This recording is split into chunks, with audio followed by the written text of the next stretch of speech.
হাই মই পৰিণীতা বৰঠাকুৰ মোৰ আজি খুব ভাল লাগিছে এইটো এনাউন্স কৰিবলৈ যে আমাৰ সিনেমা দি আণ্ডাৰৱৰ্ল্ড ৰিলিজ হৈ আছে 5 অক্টোবৰত আশা কৰোঁ যে আপোনালোক সকলো থিয়েটাৰলৈ আহিব আৰু সিনেমাখন চাব আৰু এইটো আশা কৰোঁ যে আপোনালোকে যাতে সিনেমাখন টিভিত আহিবলৈ ৰৈ নাথাকে থিয়েটাৰতে আহি চায় কাৰণ এইখন সিনেমা থিয়েটাৰত চোৱা সিনেমা হয় আৰু এইখন সিনেমা কৰি খুব ভাল লাগিলে কাৰণ এইখন মাল্টি ষ্টাৰাৰ ফিল্ম হয় আমাৰ ঢেৰ বহুত আমাৰ অসমৰ ডাঙৰ ডাঙৰ এক্টাৰ্ছ এইখনত আছে আৰু প্ৰথমতে মই নাম ল'ব খুজিম বিজুদাৰ এইখন আনফৰ্চুনেটলি লাষ্ট চিনেমা কিন্তু বিজুদাই ইমান ধুনীয়া কাম কৰিছে এইখন চিনেমাত যে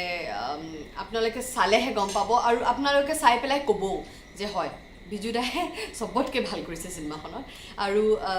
তাৰ বাহিৰে এইখনত অবভিয়াছলি জুবিন দাটো আছেই আৰু বহুত ভাল ভাল এক্টাৰ্ছ আছে নিপন দা আছে বাহাৰুল দা আছে দীনেশ দা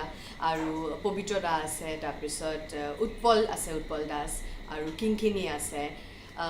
আৰু দিগন্ত হাজৰিকা আছে লিপিকা বৰা আছে আই হোপ মই কাৰোবাৰ নাম পাহৰা নাই যিহেতু এইখন মাল্টি ষ্টাৰৰ ফিল্ম আৰু এটা কথা যে এইখন চিনেমাত গোটেইকেইজন কেৰেক্টাৰ্ছে এজন হিৰো নিজৰ কেৰেক্টাৰ্ছত আৰু চিনেমাখন লিখিছে ডিৰেক্ট কৰিছে ৰাজেশ যশপালে যোনে গানে কিয়ানেও কৰিছিলে আৰু চিনেমাখন খুব ইণ্টাৰেষ্টিং হৈছে কাৰণ চিনেমাখন প্ৰতিটো পেজত যেন নতুন এটা কথা গম পাওঁ আমি চিনেমাখনত চ' খুব মিষ্টিৰিয়াছ খুব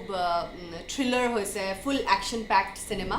চ' আশা কৰোঁ যে আপোনালোক থিয়েটাৰলৈ আহিব আৰু চিনেমাখন চাব